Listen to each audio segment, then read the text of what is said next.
Super 60 செய்திகள். நாடு முழுவதும் பெட்ரோல் டீசல் விலை 4 நாட்களுக்குள் மீண்டும் உயர்ந்த நிலையில் சென்னையில் 1 லிட்டர் பெட்ரோல் $104.49 விற்பனை செய்யப்படுகிறது. மத்திய கிழக்கு நாடுகளில் நிலவும் போர் காரணமாக கச்சா எண்ணெய் விலை தொடர்ந்து ஏறுமுகமாக உள்ளது. அதே சமயம் அமெரிக்க டாலருக்கு நிகரான இந்திய ரூபாயின் மதிப்பும் வரலாறு காணாத வகையில் சரிந்து வருகிறது. இந்நிலையில் கடந்த வெள்ளிக்கிழமை நாடு முழுவதும் பெட்ரோல் டீசல் விலை லிட்டருக்கு $3 அதிகரித்தது. அதன் தாக்கம் அடங்குவதற்குள் நாடு முழுவதும் மீண்டும் பெட்ரோல் டீசல் விலையை எண்ணெய் நிறுவனங்கள் அதிகரித்துள்ளன.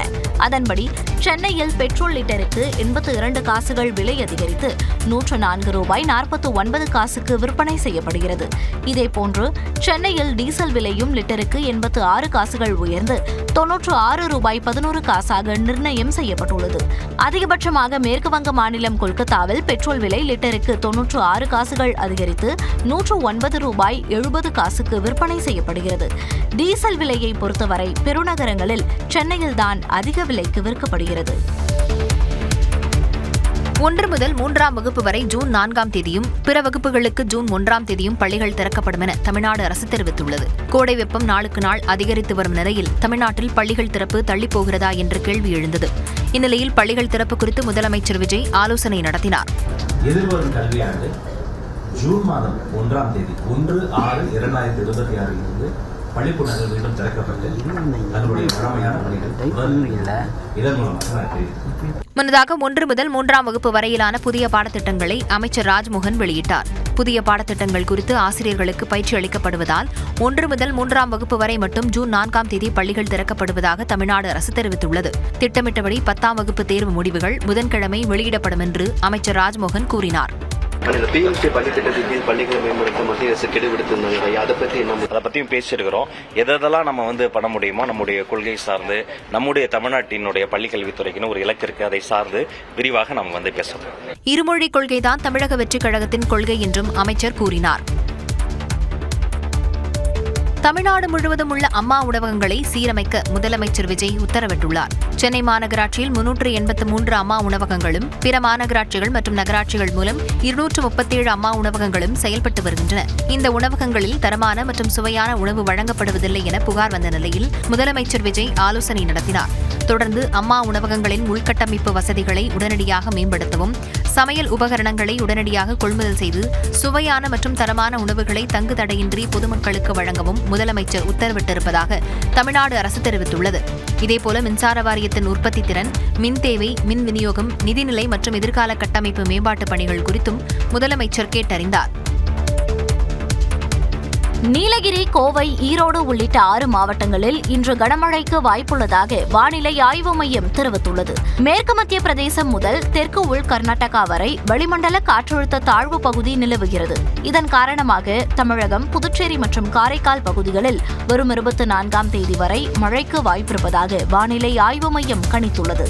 குறிப்பாக நீலகிரி, கோவை, ஈரோடு, சேலம், தருமபுரி மற்றும் கிருஷ்ணகிரி ஆகிய மாவட்டங்களில் இன்று கனமழை பெய்யக்கூடும் எனவும், மேற்கு தொடர்ச்சி மலை மாவட்டங்கள் மற்றும் வட தமிழகத்தில் மிதமான மழைக்கு வாய்ப்பிருப்பதாகவும் தெரிவித்துள்ளது. அதேபோல மேற்கு தொடர்ச்சி மலை மாவட்டங்களில் நாளையும் மிதமான மழை தொடரும் என வானிலை ஆய்வு மையம் கணித்துள்ளது. சென்னையை பொறுத்தமட்டில் வானம் மேகமூட்டத்துடன் காணப்படும் என தெரிவித்துள்ள வானிலை ஆய்வு மையம் மிதமான மழைக்கு வாய்ப்புள்ளதாகவும் கூறியுள்ளது. உதகை செல்லும் சுற்றுலா பயணிகளை மகிழ்விக்கும் வகையில் மலர் கண்காட்சி தொடங்கப்பட்டுள்ளது.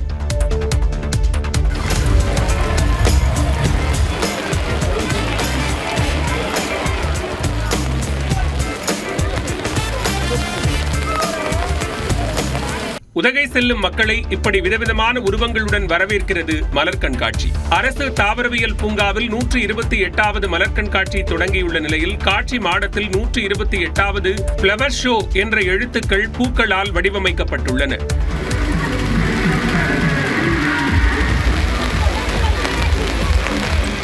தமிழ்நாடு வரைபடம், 10 அடி உயர திருவள்ளுவர் சிலை, சென்னை சென்ட்ரல் ரயில் நிலையம், திருவாரூர் ஆழித்தேர் உள்ளிட்டவையும் பார்வையாளர்களை மெய்மறக்க வைக்கின்றன.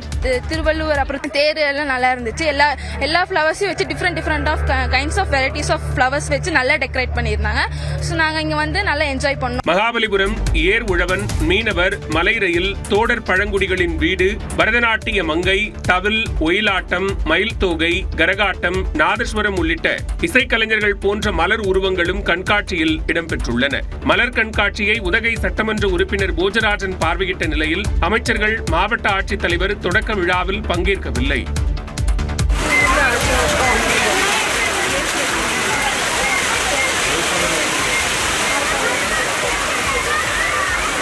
கொட்டும் மழைக்கு நடுவே கொடைக்கானல் நட்சத்திர ஏரியில் சுற்றுலா பயணிகள் உற்சாகமாக படகு சவாரி செய்த காட்சிகள்தான் இவை.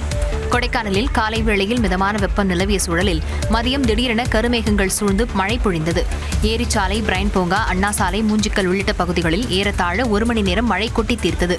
கொட்டும் மழைக்கு நடுவிலும் நட்சத்திர ஏரியில் சுற்றுலா பயணிகள் படகு சவாரி செய்து குதூகலித்தனர்.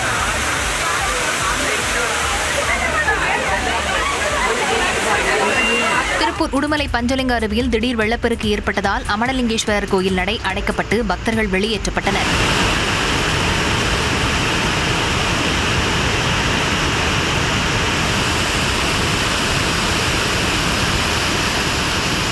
மேலும் பாதுகாப்பு மற்றும் கண்காணிப்பு பணியில் கோயில் பணியாளர்கள் ஈடுபட்டனர். தமிழ்நாடு அமைச்சர்களாக என் ஆனந்த், ஆதவர்ஜுனா, அருண்ராஜ், செங்கோட்டையன் உள்ளிட்டோர் பொறுப்பேற்றுக் கொண்டனர். தமிழ்நாடு முதலமைச்சராக விஜய் கடந்த 10ஆம் தேதி பதவியேற்ற நிலையில் அவருடன் என் ஆனந்த், ஆதவர்ஜுனா, செங்கோட்டையன், நிர்மல்குமார் உள்ளிட்ட 9 பேர் அமைச்சர்களாக பதவியேற்றனர். அமைச்சர்களுக்கான இலாக்காக்கள் கடந்த சனிக்கிழமை ஒதுக்கப்பட்டதை தொடர்ந்து தலைமைச் செயலகத்தில் நீர்வளத்துறை அமைச்சராக பொறுப்பேற்ற என் ஆனந்திற்கு இனிப்பு ஊட்டி முதலமைச்சர் விஜய் அவரை இருக்கையில் அமர வைத்தார்.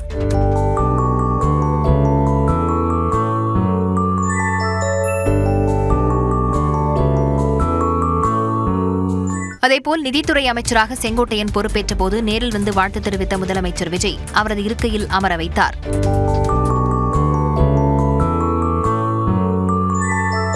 அதைத் தொடர்ந்து பொதுப்பணித்துறை அமைச்சராக ஆதவர்ஜுனா, சுகாதாரத்துறை அமைச்சராக அருண்ராஜ், பள்ளிக்கல்வித்துறை அமைச்சராக ராஜ்மோகன், மின்சார மற்றும் சட்டத்துறை அமைச்சராக நிர்மல்குமார் உள்ளிட்டோர் தங்களது அறைகளில் பொறுப்பேற்றுக் கொண்டனர். தேர்தல் தோல்வியால் திமுக சிதறிவிடவில்லை என்று கூறியுள்ள அக்கட்சித் தலைவர் மு.க.ஸ்டாலின், கடந்த ஆட்சியின் திட்டங்கள் தொடர்வதால் தற்போதும் திமுக தான் ஆட்சியில் இருப்பதாக பெருமிதம் தெரிவித்துள்ளார். திருவாரூர் மாவட்ட திமுக செயலாளரும் எம்எல்ஏவுமான பூண்டி கலைவாணன் மகள் திருமண விழா தஞ்சாவூரில் நடைபெற்றது. இதில் கலந்து கொண்டு பேசிய திமுக தலைவர் மு.க.ஸ்டாலின், தேர்தலில் திமுக படுதோல்வி அடைந்துவிட்டதை போன்ற தோற்றத்தை இன எதிரிகள் ஏற்படுத்துவதாக குற்றம் சாட்டினார். ஆனால் தோல்வியடைகிற நேரத்தில்தான் திமுக எப்பொழுதுமே ஒரு பினிக்ஸ் பறவையை போல கிளர்ந்து எழக்கூடிய நிலையில அது வரும். ஏதோ ஒரு சோகத்தில் இருப்பது போல நான் பார்க்குறேன். நாங்கள் மட்டும் இல்லை, இந்த மேடையில் இருக்கக்கூடிய மட்டும் இல்லை, எதிரில் இருக்கக்கூடிய கூட இங்கே சோகமாக உட்கார்ந்து காட்சி பார்க்குறேன். நாம் சோகப்புறவை இருக்க வேண்டிய அவசியமும் இல்லை. நாம் தான் இன்றைக்கு ஆட்சியில் இருக்கிறோம். தாவேக்கவினர் கண்ணுக்கு தெரியாமல் நடத்திய பரப்புரையை முறியடிக்க திட்டம் வகுத்திருப்பதாகவும் அவர் தெரிவித்தார்.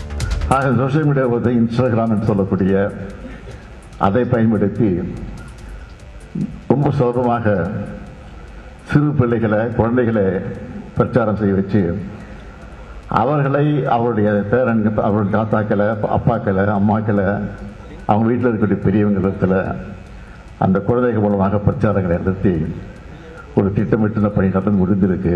தேர்தல் தோல்வியால் திமுக சிதறிவிடவில்லை என்றும் சோர்ந்து விடவில்லை என்றும் மு.க.ஸ்டாலின் கூறினார். இப்பொழுது சமீப காலமாக கட்சியிலே நடந்த சம்பவங்கள் எனக்கு மனவேதனையை உண்டு பண்ணிவிட்டது. என்னால் நிம்மதியாக இருக்க முடியவில்லை. என்னால் எந்த பணியிலும் என்னை ஈடுபடுத்திக் கொள்ள முடியவில்லை. எனவே மன அமைதிக்காக இந்த முடிவை எடுக்க வேண்டிய அந்த கட்டாயத்திற்கு தள்ளப்பட்டேன். அதிமுகவிலிருந்து விலகுவது ஏன் என்று முன்னாள் அமைச்சர் செம்மலை அளித்த விளக்கமே இது. சேலத்தில் செய்தியாளர்களிடம் பேசிய அவர், அதிமுக தலைவர்களிடையே உள்ள ஈகோதான் கட்சியின் வளர்ச்சிக்கு தடையாக இருப்பதாக ஆதங்கம் தெரிவித்தார். பொதுச் செயலாளர் அவர்கள், மற்ற தலைமை கழக நிர்வாகிகள், தலைமை கழக செயலாளர்கள், மூத்த நிர்வாகிகள் எல்லாம் இனிமேலாவது தங்களுக்கு இருக்கிற அந்த ஈகோவை மறந்து தாங்கள் செய்ய தவறிய அந்த குறைபாடுகளை எல்லாம் நீக்கி இந்த இயக்கத்தை காப்பாற்ற வேண்டும். முன்னதாக செம்மலை வெளியிட்டிருந்த அறிக்கையில் ஜெயலலிதா மறைவிற்கு பிறகு தனக்கு பல வாய்ப்புகள் மறுக்கப்பட்ட போதிலும் தலைமைக்கு கட்டுப்பட்டு தொடர்ந்து பணியாற்றியதாக குறிப்பிட்டுள்ளார். கற்பூரம் கரையலாம், கட்சி கரையலாமா என்றும் செம்மலை வினவியுள்ளார். அதிமுகவில் ஏதேனும் பிரச்சனைகள் இருந்தால் அதை நாமே பேசி தீர்த்துக் கொள்வோம் என்று கூறியுள்ள பொதுச் செயலாளர் எடப்பாடி பழனிசாமி அதிமுகவின் முதுகில் தாவேக குத்திவிட்டதாக விமர்சனம் செய்துள்ளார். அதிமுக தொண்டர்களுக்கு அவர் எழுதியுள்ள கடிதத்தில் தேர்தல் பின்னடைவுகள் தற்காலிகமானவை என்றும் குதிரை பேர அரசியலை முறியடித்து அதிமுக மீண்டும் ஆட்சியை பிடிக்கும் என்றும் உறுதியளித்துள்ளார். காய்த்த மரம்தான் கல்லடிப்படும் என்று கூறியுள்ள எடப்பாடி பழனிசாமி எதிரிகளின் ஆசை வார்த்தைகளுக்கு மயங்கி அதிமுக எனும் கம்பீரமான ஆலமரத்தின் நுனிக்கிளையில் அமர்ந்து கொண்டு அடிமரத்தையே வெட்டி சாய்க்க சிலர் பார்க்கிறார்கள் என்றும், ஆனால் அவர்கள்தான் கீழே விழுந்து உருக்குலைந்து போவார்களே தவிர இந்த இயக்கத்திற்கு எந்த தீங்கும் வராது என்றும் குறிப்பிட்டுள்ளார். தேர்தலில் எந்த கட்சிக்கும் பெரும்பான்மை கிடைக்காத நிலையில் அதிமுக திமுகவுடன் இணைந்து ஆட்சியமைக்கப் போவதாக பொய் செய்திகள் பரப்பப்பட்டதாகவும் தெரிவித்துள்ளார். தூய சக்தி என்று தன்னை சொல்லிக் கொள்ளும் பொய்க்கால் குதிரை அரசு தன்னை தற்காத்துக் கொள்ள திமுக கூட்டணி கட்சிகளின் கால்களில் விழுந்துள்ளதாகவும் சாடியுள்ளார். 5 கட்சிகளின் ஆதரவோடு நடக்கும் இந்த ஆட்சிக் காலம் சில காலம்தான் என்று எடப்பாடி பழனிசாமி விமர்சித்துள்ளார். அற்ப தேர்தல் வெற்றியும் தோல்வியும் கண்டு துவண்டு போகின்றவர்கள் நாம் தமிழர் கட்சியினர் அல்ல என்று அக்கட்சியின் தலைமை ஒருங்கிணைப்பாளர் சீமான் கூறியுள்ளார். சென்னையை அடுத்த மறைமலை நகரில் நடந்த மே 18 நினைவேந்தல் நிகழ்ச்சியில் பேசிய அவர் தாங்கள் அரசியல் மாற்றத்திற்கு வந்தவர்கள் என்று தெரிவித்தார். நல்ல வேலை என்னை தோக்கடிச்சு உள்ள வரவிடாம விட்டான். நான் உள்ள போய் இருந்த நல்வாய்ப்பா தப்பிச்சு போயிட்டு எல்லாரும் ஒரு 5-6 பேரோட உள்ள வந்திருந்தேன். மொத்த பேரும் வெளியில தான் இருக்கணும். ஏதோ என் மக்கள் என் மேல பாம்பத்து விட்டாங்களா இல்ல உங்க மேல பாம்பத்து போட்டாங்களா ஒன்றும் தெரியல. 10 லட்சம் கோடி கடன் இருக்கு என உண்மையை சொன்னதால் தோற்று போனதாகவும் இனி எந்த போராட்டத்திற்கும் செல்ல போவதில்லை என்றும் அவர் குறிப்பிட்டார். ஐய அப்படியா 10 லட்சம் கடனா? கடன் 10 லட்சம் கோடி இருக்குது. இந்த இலவசங்களை கொடுக்க முடியாது. 1 லட்சம் கோடி ஏற்கனவே வட்டி. பட்ஜெட்டே 3 லட்சம் கோடி தான். வட்டியே 1 லட்சம் கோடி போகுது. நீங்க சொல்ற அறிவிப்பு இதெல்லாம் செயல்படுத்த இன்னும் 10 லட்சம் கோடி கடன் வாங்க வேண்டும். அப்ப மொத்த பட்ஜெட்டையும் வட்டியை கட்டிக்கிட்டு ரொட்டியை திண்டு தெரிய வேண்டியதான் நான் சொன்னேன். போரிட்டு ஈரானை கைப்பற்றினால் தான் தாவேகா அறிவித்த 6 சிலிண்டர்களை தர முடியும் என்றும் சீமான் கூறினார். மெரினா கடற்கரை உள்ளிட்ட சுற்றுலா தலங்களில் உடல்நலக் குறைவால் பாதிக்கப்பட்ட குதிரைகளை சவாரிக்கு பயன்படுத்தக்கூடாது என்று தமிழ்நாடு அரசு உத்தரவிட்டுள்ளது. சென்னையில் கிளாண்டஸ் நோய் தொற்றால் குதிரை ஒன்று உயிரிழந்தது. இந்த நோய் தொற்று மனிதர்களுக்கு பரவும் என்பதால் கண்காணிப்பு தீவிரப்படுத்தப்பட்டுள்ளது. இந்நிலையில் சுற்றுலா தலங்களில் முறையாக வழிகாட்டு நெறிமுறைகளை பின்பற்றி குதிரை சவாரி மேற்கொள்ள தமிழ்நாடு கால்நடை மற்றும் பராமரிப்புத்துறை உத்தரவிட்டுள்ளது. அதன்படி குதிரை சவாரிக்கு உடல்நலக் குறைவால் ஏற்பட்டுள்ள குதிரைகளை பயன்படுத்த வேண்டாம் என எச்சரிக்கை விடுக்கப்பட்டுள்ளது. குதிரைக்கு காய்ச்சல், இருமல், மூக்கில் சளிவடிதல், தோல் புண்கள், சுவாசக்குறைவு போன்ற அறிகுறிகள் தென்பட்டால் குதிரை சவாரி மேற்கொள்ளக்கூடாது என்றும் குதிரை உரிமையாளர்களுக்கு அறிவுறுத்தப்பட்டுள்ளது. நோயுற்ற குதிரைகளை தனிமைப்படுத்தவும், குதிரை இருப்பிடங்கள் மற்றும் உபகரணங்களை முறையாக சுத்தம் செய்து கிருமி நாசினி பயன்படுத்தவும் கேட்டுக் கொள்ளப்பட்டுள்ளது. மெரினா உள்ளிட்ட கடற்கரைகள் மட்டுமின்றி உதகை, கொடைக்கானல் உள்ளிட்ட சுற்றுலா தலங்களிலும் குதிரை சவாரியில் ஈடுபடுபவர்கள் முறையாக வழிகாட்டு நெறிமுறைகளை பின்பற்றி குதிரை சவாரி மேற்கொள்ள வேண்டும் என தமிழ்நாடு கால்நடை மற்றும் பராமரிப்புத்துறை அறிவுறுத்தியுள்ளது. இதனிடையே கொடைக்கானலில் உள்ள ஏரிச்சாலை, பசுமை பள்ளத்தாக்கு, பைன் மரச்சோலை உள்ளிட்ட பகுதிகளில் 25 குதிரைகளின் ரத்த மாதிரிகளை சேகரித்து விரிவான ஆய்வுக்காக பரிசோதனை மையத்திற்கு கால்நடை பராமரிப்பு நோய் புலனாய்வு பிரிவினர் அனுப்பி வைத்துள்ளனர். வடசேரி தாமோதர மேனோன் சதீசன் என்ன ஞான். கேரள மாநில முதலமைச்சராக வி.டி. சதீஷன் பதவியேற்ற காட்சிகளே இவை. 140 தொகுதிகளை கொண்ட கேரள சட்டப்பேரவை தேர்தலில் காங்கிரஸ் தலைமையிலான ஐக்கிய ஜனநாயக முன்னணி 102 இடங்களில் வெற்றி பெற்று ஆட்சியை கைப்பற்றியது. நீண்ட இழுபறிக்கு பிறகு எதிர்க்கட்சித் தலைவராக இருந்த வி.டி. சதீஷனை முதலமைச்சராக காங்கிரஸ் கட்சி அறிவித்தது. இந்த நிலையில் திருவனந்தபுரத்தில் உள்ள சென்ட்ரல் மைதானத்தில் பிரம்மாண்டமாக நடந்த விழாவில் வி.டி. சதீஷன் முதலமைச்சராக பதவியேற்றுக் கொண்டார். அவருக்கு ஆளுநர் அர்லேக்கர் பதவி பிரமாணமும் ரகசிய காப்பு பிரமாணமும் செய்து வைத்தார். വടശ്ശേരി ദാമോദര മേനോൻ സതീശൻ എന്ന ഞാൻ നിയമം വഴി സ്ഥാപിതമായ ഭാരതത്തിന്റെ ഭരണഘടനയോട് നിർവ്യാജമായ വിശ്വസ്തതയും. காங்கிரஸ் கட்சியைச் சேர்ந்த ரமேஷ் சென்னிதாலா, சனி ஜோசப், கே முரளிதரன் உட்பட 11 பேரும், கூட்டணி கட்சிகளைச் சேர்ந்த 9 பேரும் அமைச்சர்களாக பதவியேற்றனர். பதவியேற்பு விழாவில் காங்கிரஸ் தலைவர் மல்லிகார்ஜுன கார்கே, ராகுல் காந்தி, பிரியங்கா காந்தி, காங்கிரஸ் ஆளும் மாநில முதலமைச்சர்கள், கேரள முன்னாள் முதலமைச்சர் பினராயி விஜயன், பாஜக மாநில தலைவர் ராஜீவ் சந்திரசேகர் உள்ளிட்ட தலைவர்கள் பங்கேற்று வாழ்த்தினர். கேரளாவில் பெண்களுக்கு இலவச பேருந்து பயணம், ஆஷா பயனாளிகளுக்கு 3000 ரூபாய் ஊதிய உயர்வு என பதவியேற்ற முதல் நாளே முதலமைச்சர் வி.டி. சதீசன் பல்வேறு அறிவிப்புகளை வெளியிட்டுள்ளார். கேரளாவில் புதிய அரசு பதவியேற்ற நிலையில் முதலமைச்சர் வி.டி. சதீசன் தலைமையில் முதல் அமைச்சரவை கூட்டம் நடைபெற்றது. அதைத் தொடர்ந்து செய்தியாளர்களிடம் பேசிய முதலமைச்சர் வி.டி. சதீசன் மாநில போக்குவரத்து கழக பேருந்துகளில் மகளிருக்கு அடுத்த மாதம் 15ஆம் தேதி முதல் இலவச பயணம், ஆஷா முன்கள பணியாளர்களுக்கு 3000 ரூபாய் மற்றும் அங்கன்வாடி ஊழியர்களுக்கு 1000 ரூபாய் ஊதிய உயர்வு உள்ளிட்ட அறிவிப்புகள் வெளியிட்டார். ഒന്ന് KSRTC ബസ്സുകളിലെ സ്ത്രീകൾക്കുള്ള സൗജന്യ യാത്ര അനുവദിക്കുന്ന സംബന്ധിച്ച് ജൂൺ 15ആം തീയതി മുതൽ നടപ്പാക്കും. மேலும் கடந்த 2023ஆம் ஆண்டு இளைஞர் காங்கிரஸ் நடத்திய யாத்திரையில் நிகழ்ந்த வன்முறை சம்பவம் குறித்து சிறப்பு புலனாய்வு குழு விசாரிக்க உத்தரவிடப்பட்டுள்ளது. மேற்காசிய போர் நெருக்கடியால் கச்சா எண்ணெய் விலை உயர்ந்துள்ள போதிலும் நாட்டில் கட்டுப்பாடின்றி எரிபொருள் கிடைக்கும் என மத்திய பெட்ரோலியத்துறை அமைச்சகத்தின் இணைச் செயலாளர் சுஜாதா சர்மா உறுதியளித்துள்ளார். டெல்லியில் செய்தியாளர்களை சந்தித்த அவர் பெட்ரோல், டீசல் மற்றும் சமையல் எரிவாயுக்கு தட்டுப்பாடு ஏற்படாது என்று கூறினார். No shortage of crude. Enough crude has been tied up. Repeatedly I have told you, and this whatever waiver or no waiver, it will not affect. It shall not affect. 2.5 மாதங்களுக்கு மேலாகியும் Hormuz நீரிணையில் இன்னும் இயல்பு நிலை திரும்பவில்லை என்றும் அவர் தெரிவித்தார். जिसकी वजह से जो इंटरनेशनल मार्केट है उसमें क्रूड और बाकी नेचुरल गैस LPG के प्राइसेस में बहुत उछाल देखा जा रहा है. அண்மையில் பெட்ரோல் மற்றும் டீசல் விலை லிட்டருக்கு 3 ரூபாய் உயர்த்தப்பட்டதாகவும் அடுத்த கட்ட விலை மாற்றம் எப்பொழுது இருக்கும் என்பது குறித்து தற்பொழுது எதுவும் கூற முடியாது என்றும் சுஜாதா சர்மா கூறினார். கடந்த 2021ஆம் ஆண்டுடன் ஒப்பிடும்போது சமீபத்திய தேர்தலில் திமுக கூட்டணி 24% தபால் வாக்குகளை இழந்துள்ளது.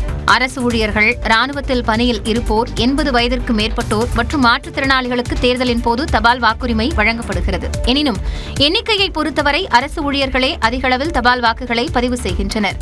சமீபத்தில் முடிவடைந்த தமிழ்நாடு சட்டப்பேரவை தேர்தலில் திமுக கூட்டணி 38% தபால் வாக்குகளை பெற்றுள்ளது. கடந்த 2021ஆம் ஆண்டு இதே கூட்டணி 62.2% தபால் வாக்குகளை பெற்றிருந்தது குறிப்பிடத்தக்கது.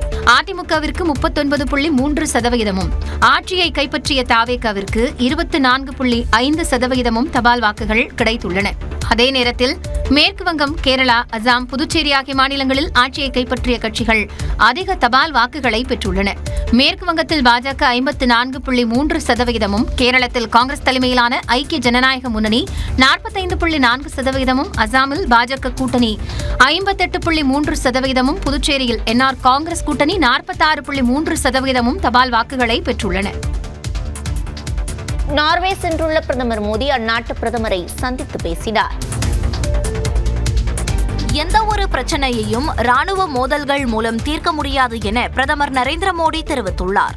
ஐரோப்பிய நாடுகளுக்கு சுற்றுப்பயணம் மேற்கொண்டுள்ள பிரதமர் மோடி நெதர்லாந்து, ஸ்வீடன் ஆகிய நாடுகளில் தனது பயணத்தை நிறைவு செய்துவிட்டு நார்வே நாட்டிற்கு சென்றார். தலைநகர் ஒஸ்லோவில் அந்நாட்டு பிரதமர் ஜோனாஸ் காரை சந்தித்து பேசினார். இரு நாட்டு உறவு குறித்த பேச்சுவார்த்தைக்கு பின்னர் இருவரும் கூட்டாக செய்தியாளர்களை சந்தித்தனர். அப்போது பேசிய பிரதமர் மோடி மேற்காசிய நெருக்கடியையும் உக்ரைனில் தொடரும் மோதலையும் தணிப்பதற்கு பேச்சுவார்த்தையின் அவசியத்தை வலியுறுத்தினார். भारत और नॉर्वे दोनों रूल्स बेस्ड ऑर्डर, डायलॉग और डिप्लोमेसी में विश्वास रखते हैं. हम एकमत है कि मिलिट्री कॉन्फ्लिक्ट से किसी भी मुद्दे का समाधान नहीं निकल सकता. உக்ரைன் மற்றும் மேற்காசியாவில் அமைதியை நிலைநாட்டும் ஒவ்வொரு முயற்சியையும் இரு நாடுகளும் ஆதரிப்பதாகவும் பிரதமர் மோடி தெரிவித்தார். மேலும் வளர்ந்து வரும் உலகளாவிய சவால்களை எதிர்கொள்வதற்கு உலகளாவிய நிறுவனங்களை சீர்திருத்துவது இன்றியமையாதது எனவும் அவர் சுட்டிக்காட்டினார். IPL லீகில் சென்னையில் நடைபெற்ற CSKயின் கடைசி போட்டியிலும் தோனி விளையாடவில்லை. ஹைதராபாத் அணிக்கு எதிரான நேற்றைய போட்டியில் தோல்வியடைந்த CSK அணி பிளே ஆஃப் செல்லும் வாய்ப்பை கிட்டத்தட்ட இழந்துள்ளது.